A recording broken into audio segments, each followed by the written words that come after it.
بسم اللہ الرحمن الرحیم۔ ام المومنین حضرت ام سلمہ رضی اللہ تعالی عنہا کا تعارف۔ ام سلمہ کا نام ہند ہے اور کنیت ام سلمہ ہے، مگر یہ اپنی کنیت کے ساتھ ہی زیادہ مشہور ہیں۔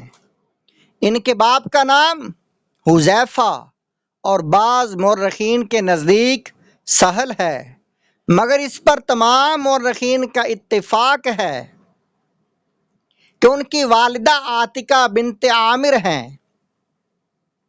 ان کا نکاح پہلے حضرت ابو سلمہ عبداللہ بن عبد الاسد رضی اللہ تعالی عنہ سے ہوا تھا، جو حضور علیہ الصلوۃ والسلام کے رضاعی بھائی تھے۔ یہ دونوں میاں بیوی اعلان نبوت کے بعد جلد ہی دامن اسلام میں آ گئے تھے، اور سب سے پہلے ان دونوں نے حبشہ کی جانب ہجرت کی، پھر یہ دونوں حبشہ سے مکہ مکرمہ آ گئے اور مدینہ منورہ کی طرف ہجرت کا ارادہ کیا۔ چنانچہ حضرت ابو سلمہ رضی اللہ تعالی عنہ نے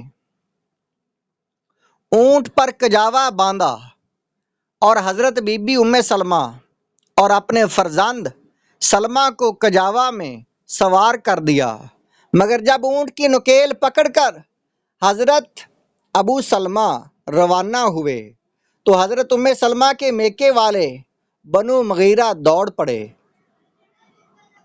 اور ان لوگوں نے یہ کہا کہ ہم اپنے خاندان کی اس لڑکی کو ہرگز مدینہ نہیں جانے دیں گے، اور زبردستی ان کو اونٹ سے اتار لیا ڈانٹ کر۔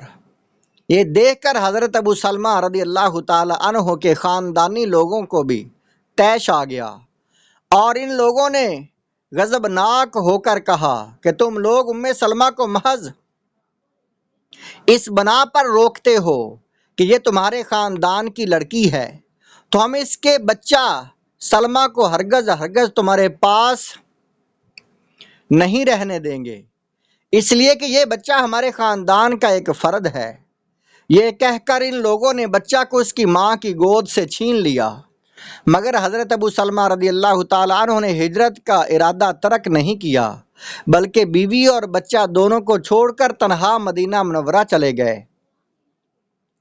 حضرت بی بی ام سلمہ رضی اللہ تعالی عنہا اپنے شوہر اور بچے کی جائیدادی جدائی پر صبح سے شام تک مکہ کی پتھریلی زمین میں کسی چٹان پر بیٹھی ہوئی تقریباً 7 دنوں تک زارو قطار روتی رہیں۔ ان کا یہ حال دیکھ کر ان کے ایک چچا زاد بھائی کو ان پر رحم آ گیا، اور اس نے بنو مغیرہ کو سمجھا بجھا کر یہ کہا کہ آخر اس مسکینہ کو تم لوگوں نے اس کے شوہر اور بچے سے کیوں جدا کر رکھا ہے؟ تم لوگ کیوں نہیں اس کو اجازت دے دیتے کہ وہ اپنے بچہ کو ساتھ لے کر اپنے شوہر کے پاس چلی جائے؟ بالآخر بنو مغیرہ اس پر رضامند ہو گئے کہ یہ مدینہ چلی جائے۔ پھر حضرت ابو سلمہ کے خاندان والے بنو عبد الاسد نے بھی بچے کو حضرت ام سلمہ کے سپرد کر دیا، اور حضرت ام سلمہ رضی اللہ تعالی عنہا بچہ کو گود میں لے کر اونٹ پر سوار ہو گئیں اور اکیلی مدینہ کو چل پڑیں۔ مگر جب مقام تنعیم میں پہنچی تو عثمان بن طلحہ سے ملاقات ہو گئی، جو مکہ کا مانا ہوا ایک نہایت ہی شریف انسان تھا۔ اس نے پوچھا کہ اے ام سلمہ، کہاں کا ارادہ ہے؟ انہوں نے کہا میں اپنے شوہر کے پاس مدینہ جا رہی ہوں۔ اس نے کہا کہ تمہارے ساتھ کوئی دوسرا نہیں ہے؟ حضرت ام سلمہ رضی اللہ تعالی عنہا نے درد بری آواز میں جواب دیا کہ نہیں، میرے ساتھ اللہ اور میرے اس بچے کے سوا کوئی نہیں ہے۔ یہ سن کر عثمان بن طلحہ کی رگ شرافت پھڑک اٹھی، اور اس نے کہا خدا کی قسم، میرے لیے یہ زیب نہیں دیتا کہ تمہاری جیسی ایک شریف زادی اور ایک شریف انسان کی بیوی کو تنہا چھوڑ دوں۔ یہ کہہ کر اس نے اونٹ کی مہار اپنے ہاتھ میں لے لی اور پیدل چلنے لگا۔ حضرت ام سلمہ رضی اللہ تعالی عنہ کا بیان ہے، خدا کی قسم میں نے عثمان بن طلحہ سے زیادہ شریف کسی عرب کو نہیں پایا۔ جب ہم کسی منزل پر اترتے تو وہ الگ کسی درخت کے نیچے لیٹ جاتا اور میں اپنے اونٹ کے پاس سو رہتی۔ پھر روانگی کے وقت جب میں اپنے بچہ کو گود میں لے کر اونٹ پر سوار ہو جاتی تو وہ اونٹ کی مہار پکڑ کر چلنے لگتا۔ اسی طرح اس نے مجھے کعبہ تک پہنچا دیا اور وہاں سے وہ یہ کہہ کر مکہ چلا گیا کہ اب تم چلی جاؤ، تمہارا شوہر اسی گاؤں میں ہے۔ چنانچہ حضرت سلمہ رضی اللہ تعالی عنہا اس طرح بخیریت مدینہ منورہ پہنچ گئیں۔ زرقانی جلد نمبر 3 صفحہ نمبر 239۔ یہ دونوں میاں بیوی عافیت کے ساتھ مدینہ منورہ میں رہنے لگے، مگر 4 ہجری میں جب ان کے شوہر حضرت ابو سلمہ رضی اللہ تعالی عنہ کا انتقال ہو گیا تو باوجود کہ ان کے چند بچے تھے مگر حضور صلی اللہ تعالی علیہ وآلہ وسلم نے ان سے نکاح فرما لیا اور یہ اپنے بچوں کے ساتھ کاشانہ نبوت میں رہنے لگیں اور ام المومنین کے معزز لقب سے سرفراز ہو گئیں۔ حضرت بی بی ام سلمہ رضی اللہ تعالی عنہا حسن و جمال کے ساتھ ساتھ عقل و فہم کے کمال کا بھی ایک بے مثال نمونہ تھیں۔ امام الحرمین کا بیان ہے کہ میں حضرت ام سلمہ رضی اللہ تعالی عنہا کے سوا کسی عورت کو نہیں جانتا کہ اس کی رائے ہمیشہ درست ثابت ہوئی ہو۔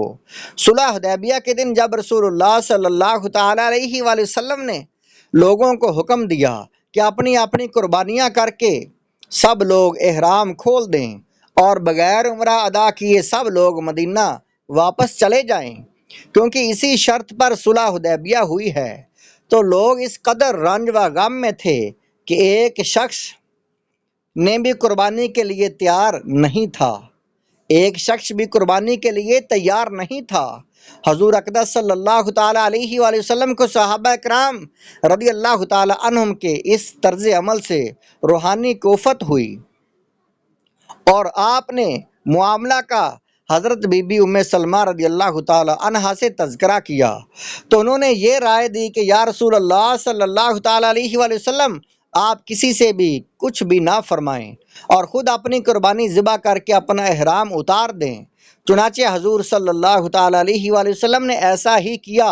یہ دیکھ کر حضور صلی اللہ تعالی علیہ وآلہ وسلم نے احرام کھول دیا ہے تو سب صحابہ کرام مایوس ہو گئے۔ اب حضور صلی اللہ تعالی علیہ وآلہ وسلم صلح حدیبیہ کے معاہدہ کو ہرگز نہ بدلیں گے، اس لیے سب صحابہ نے بھی اپنی اپنی قربانیاں کر کے احرام اتار دیا اور سب لوگ مدینہ منورہ واپس چلے گئے۔ یہ مشورہ تھا، یہ رائے تھی حضرت ام سلمہ کی۔